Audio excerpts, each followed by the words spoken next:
welcome to lesson 20. Today we're talking about slope of a line. So today we are going to really begin talking about the equation of a line. But when we talk about the equation of a line, we really are beginning with our slope and how to find slope, talking about what slope means. How can we think of slope? Here's a real life example. A hiking trail rises 3 meters for every 10 meters you walk forwards. Here's a few things we should consider. Is this trail steep or gentle? What does 3 meters for every 10 meters describing? If it rose 6 meters for every 10 meters, what would change for us? So when we're thinking about this trail, we're thinking about it's going up 3 meters every 10 meters out. So it's getting steeper for us as we're walking. All of a sudden, if it's changing it's going up 6 meters every 10 meters we walk out, it's getting steeper. It's getting harder for us to climb. This steepness is called slope. What is slope? Slope measures the rate of change between two variables. It tells us how steep a line is and how fast one quantity changes compared to the other. What does slope represent? Here's some examples as to what slope can represent. Rate of change. It can talk about speed, kilometer per hour, cost per item, temperature change per hour, distance per time. I'm sure you're getting the idea. So for example, if a taxi charges $3 a kilometer they drive, our expression would be cost is equal to $3 per kilometer driven, X being kilometer.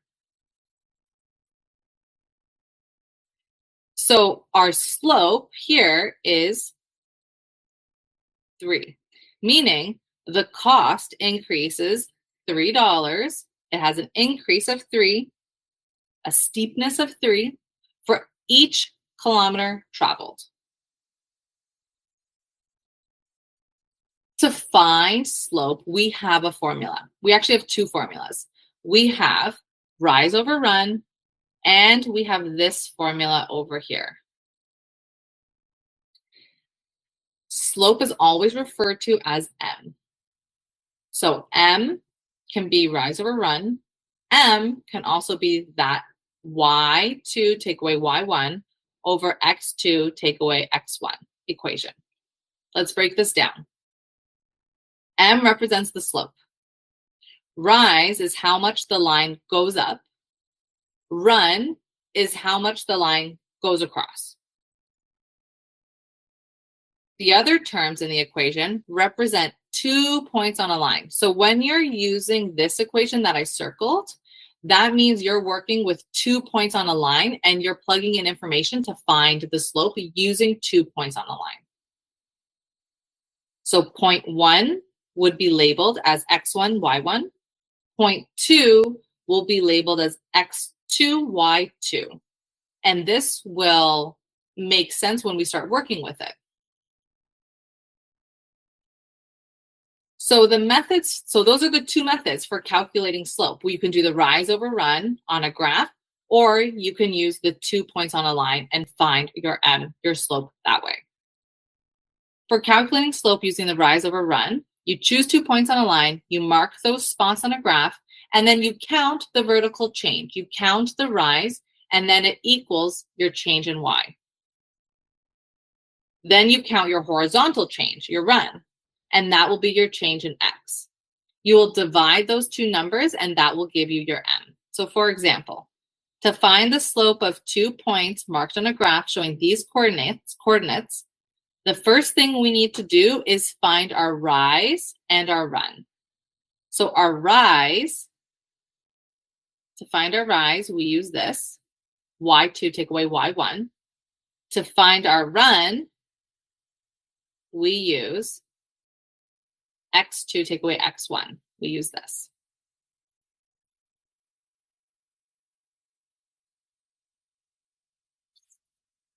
Now, If we have a rise of 6 and a run of 3, we can find our slope by using division.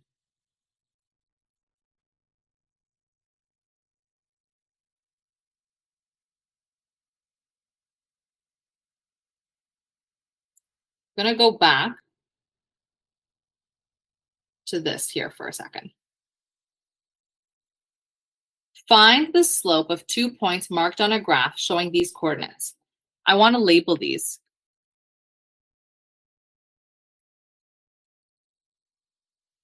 We have 2 sets of coordinates here.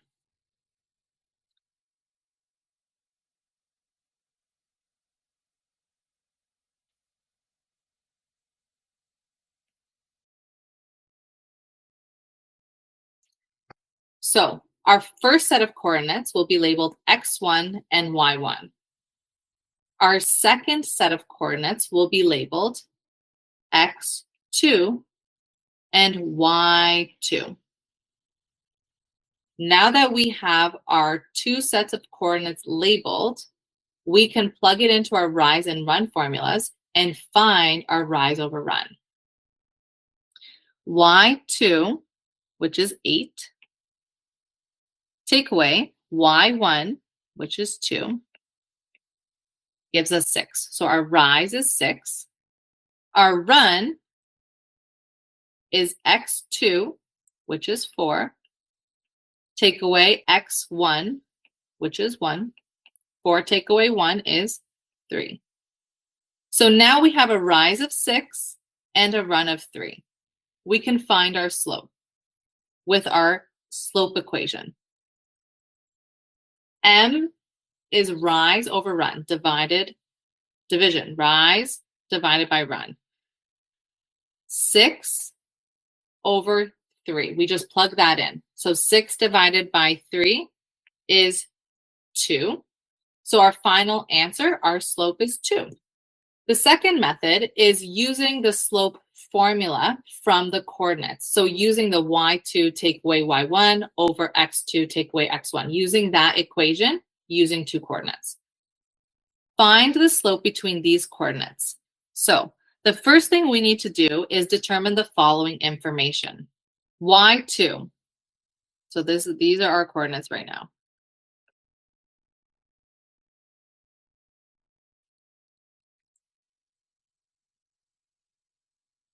In our first and our second. y2 is 11. y1 is 1. x2 is 3. x1 is -2. We organized all of our information. Now we need to plug it into our formula. So y2, which if we go back up, is 11. Take away y1, 1, over x2 is 3. Take away x1, which is -2. 11 take away 1 is 10.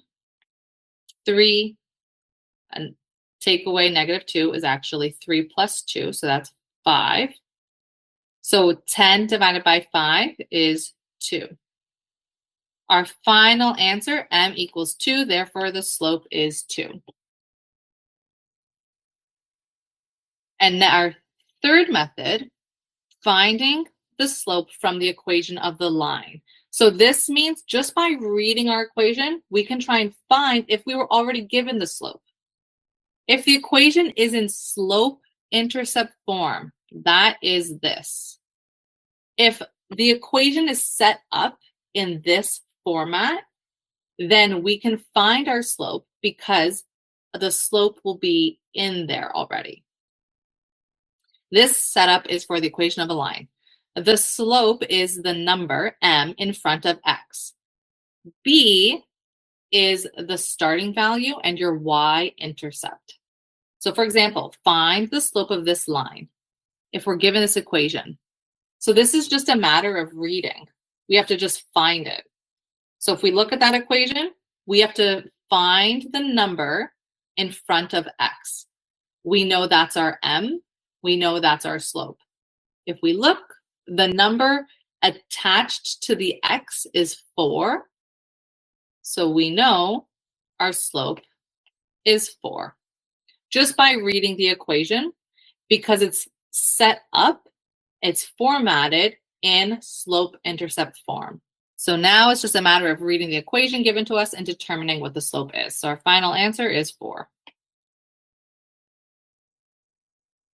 There are different types of slopes. So just like the back to the hill hiking example, when you're hiking, you're out on these hills, there are different slopes, right? There could be a positive slope, you're going uphill. There can be a negative slope, you're going downhill. There could be no slope, there could just be flat land. Or there can be an undefined slope. Undefined means it's a cliff. It's a vertical line straight down.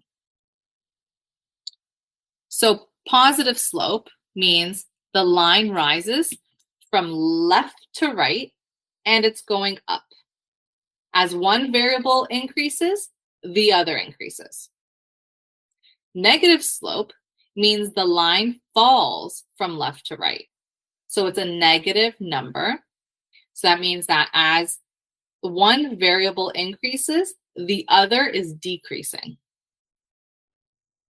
When there is no slope, zero slope, that is a horizontal flat line. That means your rise is 0 and you will only have a y-intercept number. So that's here. If you see something like that, y equals 5, you know there's no slope. And the undefined slope means it's a vertical line. So if you see something like this, x equals, in regards to lines, you know that is just a vertical line, undefined slope. And that brings us to the end of our lesson on slope. Next lesson, we will be working with equations of a line. So you can go complete your student worksheet now, and I will see you next lesson.